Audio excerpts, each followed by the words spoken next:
A very good morning to all of you. I am Dr. Silkive Kushwa, Associate Professor, New Delhi Institute of Management. Along with me is CA Manav Vik, Assistant Professor, MIT University.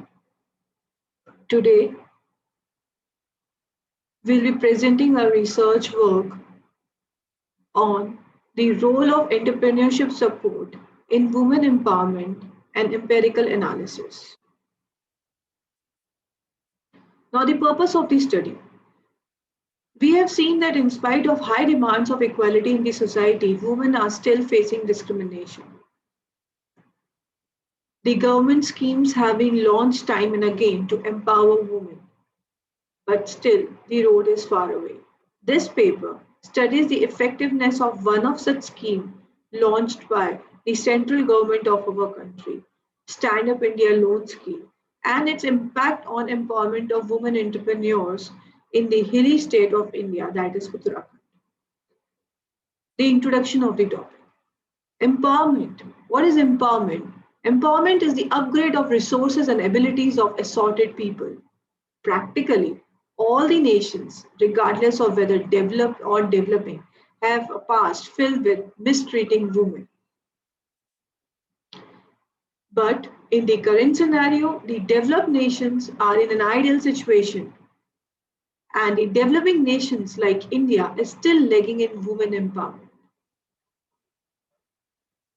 Education of women, formal or casual, has been one of the primary target of different governments, welfare associations, both in India and worldwide, in order to empower women. The most conspicuous approaches to elevate women empowerment is to make them independent through business support. Business permits a person to set up her own venture and offer work to individuals. The current government of India has also promoted numerous schemes where they offer economic support to women by dispensing credits at an appealing rate of interest and help them become Atmanirbhar. The current study analyzes one such scheme to empower women, and that scheme is Stand Up India Loan Scheme. Let's talk about this scheme.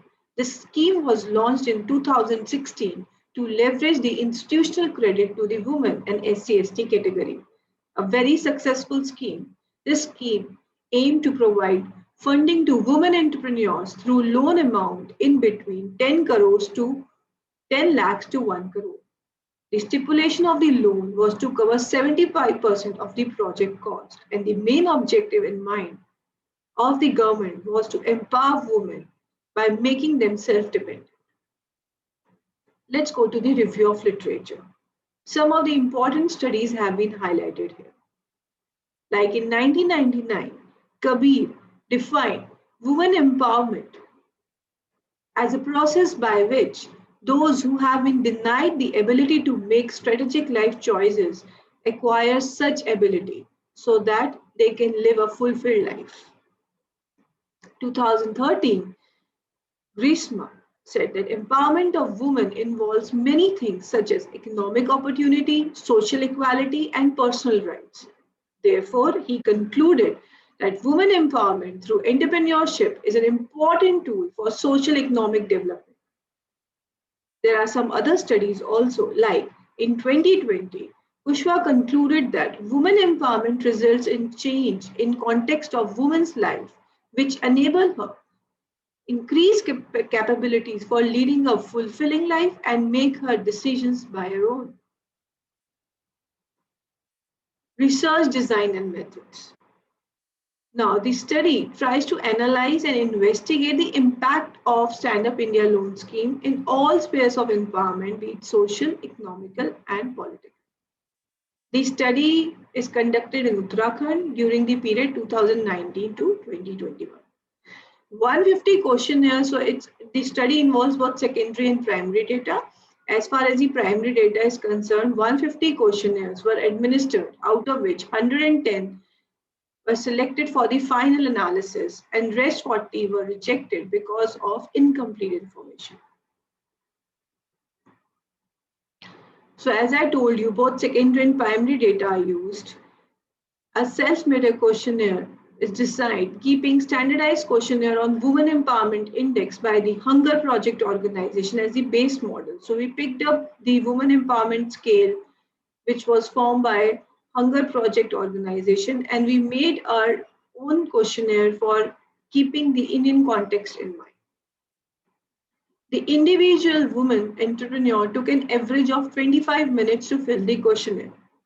The sample element consisted of those women entrepreneurs who have taken availed the Stand Up India loan from the Stand Up India loan scheme and started their ventures. Frequencies, bar charts, and pie charts are made to do the analysis. Paired sample t-test is also used to test the hypothesis. Now, what are the hypotheses that we form? There were three hypotheses. H1, there is no significant difference in the social empowerment of Uttarakhand women before and after the Stand Up India loan is availed by them. The second hypothesis is there is no significant difference in the economic empowerment of Uttarakhand women before and after the Stand Up India loan is availed by them. And the last hypothesis is there is no significant difference in the political empowerment of Uttarakhand women before and after the Stand Up India loan scheme is availed by them. Now let's come to the results part. After testing the hypothesis, the test reflects that the p-value is less than 5% significant level. So it can be concluded that there is a significant difference in the women empowerment in all the three spheres before and after the Stand Up India loan scheme is available. The mean values of these social, political, and economic empowerment of women entrepreneurs is high now. That means after the loan has been availed, as compared to the time before the loan was available. It highlights that government support to women entrepreneurs is fruitful to some extent and moving in a positive direction. Now, some other analyses were also carried out. One of them was what was the principal job of women before the loan was taken, and what is the principal job of women now after they have availed the loan. One of the interesting findings from this pie chart is 42% of Uttarakhand women were unemployed. They were not involved in any productive work before the loan was taken, but now after the loan was taken, 0% of the women is unproductive. That means all the women who have picked up and availed the loan under the Stand Up India loan scheme are working and into productive activities. Now, if I conclude, we'll say that although a significant change has been seen in the empowerment of women after they started their business, but still the women entrepreneurs in Uttarakhand lacks in social, economic, and political empowerment. It is seen that the women entrepreneurs there are confident, but they still find it difficult to start their own business. So the implication of this research is that a lot of work is required at the ground level to make Indian women empowered.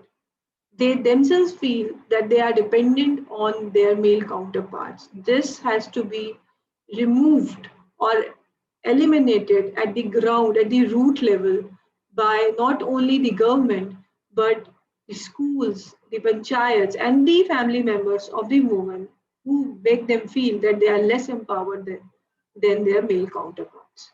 Thank you so much.